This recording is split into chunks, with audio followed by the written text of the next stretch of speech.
علماء کرام لیکي چې د دوو شیانو د یووالي دپاره الله پاک یو دریم شی پیدا کړی دی. مثلا دوې خښتې چې ته سره یو کوې د دوو خښتو په مابین کې چې ته جوړ راولې سره متحد کوې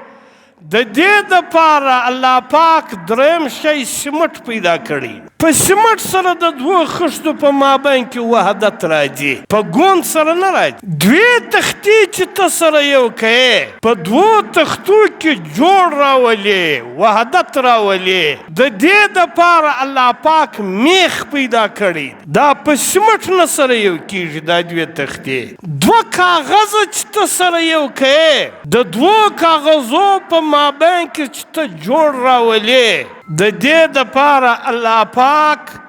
ګوند پیدا کړی. په ګوند سره دوه کاغذه یو کېږي. دا دوه کاغذه نه په میخ یو کېدلی سي نه په سمټ یو کېدلی سي. د دې دپاره ګوند. دوې کپړې چې ته سره یو کوې د دوو کپړو په مابین کې چې ته وحدت راولې، یووالی او جوړ راولې، د دې دپاره داګه او ستن دی. په ستن او په داګه سره دوې کپړې سره یو کېږي. اوس دا دوه زړونه چې ته سره یو کوې د پلار او د زوی زړه، د مور او د ورور زړه، د دوو ورونو زړه، د دوو همسایهګانو زړونه، د یوې جغرافیې خلک، د دوو زبانو خلک، دا چې ته سره یو کوې د دې دپاره الله پاک دین اسلام راستولی. په دین اسلام سره د انسانانو په زړو کې محبت، جوړ، اتحاد او اتفاق راځي. لکه د دوو خښتو په مابین کې چې سمټ وحدت راولي، د دوو کاغذو په مابین کې ګوند وحدت راولي، د دوو تختو په مابین کې میخ وحدت راولي، د دوو کپړو په مابین کې داګه او ستن وحدت راولي، د دوو زړو په مابین کې چې وحدت راولي هغه ایمان او نیک عمل دی. ان الذين آمنوا وعملوا الصالحات سيجعل لهم الرحمن ودا. نو دین اسلام یوه پایده دا و انسانیت ورکوي چې د انسانانو په مابین کې دین اسلام وحدت او اتفاق او اتحاد راولي. که موږ دا غواړو چې زموږ په کورو کې دی اتفاق، وحدت دی، یووالی دی، د دې دپاره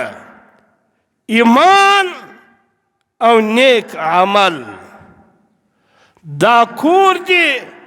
دا عزم وکړي چې موږ به د الله د حکم مطابق زندگی تیروو،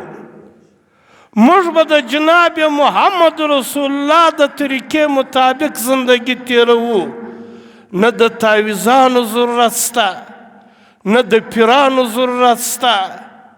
نه د بل دمو چو ضرورت شته. چې زموږ زندگی د الله د حکم او د پیغمبر د طریقې مطابق سي. دین اسلام دا پایده و انسانانو ته رسی. دویمه پایده د دین اسلام چې دین اسلام انسان له پریشانی خلاصي، له ټینشن خلاصي. دین اسلام د انسانانو په زړو کې اطمینان او سکون پیدا کوي. ګوره یو زموږ منصوبت، یو د الله پاک منصوبت. که چیرې موږ د یقین پر خپل منصوبو وساتو زموږ زندگی به له ټینشنه نه خلاصي، زموږ زندگی به له پریشانۍ نه خلاصي. دین اسلام و موږ ته پر اول وار پر الله باندې د ایمان دعوت راکوي چې ستاسې ایمان د الله جل جلاله پر ذات، یقین مې د الله پاک پر ذات باندې. دا انسان له ډیرو پریشانۍ خلاصوي. دا ایمان د الله پر ذات باندې دا انسان له ډیرو پریشانۍ خلاصوي. مثلا یو سړی کاروبار کوي، سړی تجارت کوي د په دا خپله منصوبه کې دا ذهن جوړ کړي چې زه به دونه نفع حاصلوم لیکن هغه رقم نشي وه چې دا ستا کومه توقع د نفع هغه رقم نشي وه و چې ستا د الله پاک پر ذات باندې یقین یې نو ته دا شفت کې و الله پاک ته چې الله ته دغه منظوره و د الله دغونه پر زوینه و پر ما باندې ما خپل بندګي کوشش وکړي نوره الله پاک ته نه و منظوره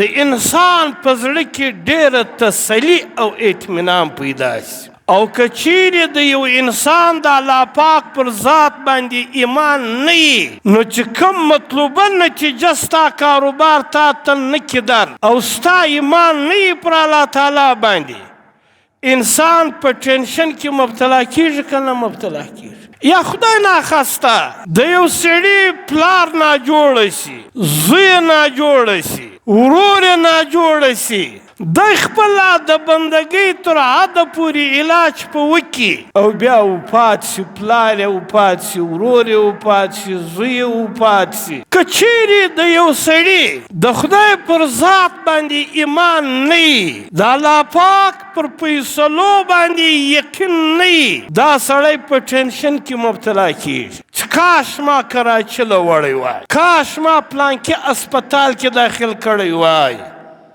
کاش ما دغه علاج په کړی وای له دا څخه دی ټینشن او پریشانه یي او کم سړی چې ایمان لري هغه دا وای چې الله پاک ته منظوره د الله پاک فیصله وه که ما هر څونه علاج په کړی وای که ما هر څونه غټه اسپتالو لره وړی وای لیکن د الله پاک بس دغه فیصله وه دا به خامخا راتله انسان له ټینشن خلاص و که نسو خلاص له پریشانی خلاص و که نسو خلاص نو اسلام و موږ ته یوه فایده دا رارسوي چې په زندګي کې د انسان اطمینان او سکون پیدا کوي د انسان زندگی له ټینشن خلاصوي ولې د مسلمان دا عقیده ده چې کلمه یې وویله چې دا هر څه کولو مالک رب دی که عزت راځي که ذلت راځي که رزق راځي که نیستي راځي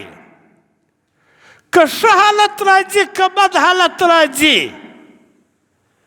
که صحت وي که بیماري دا د چا په قبضه کې دی د رب په قبضه کې دی موږ خو به ظاهري اسباب اختیاروو لیکن پر اسبابو باندې نتیجه دا زموږ په لاس کې نه ده دا د رب په لاس کې ده د مسلمان پر دا خبره یقین یي او چې دا یقین زموږ یې پر الله تعالی باندې نو موږ له ټینشن او له پریشانۍ څخه خلاص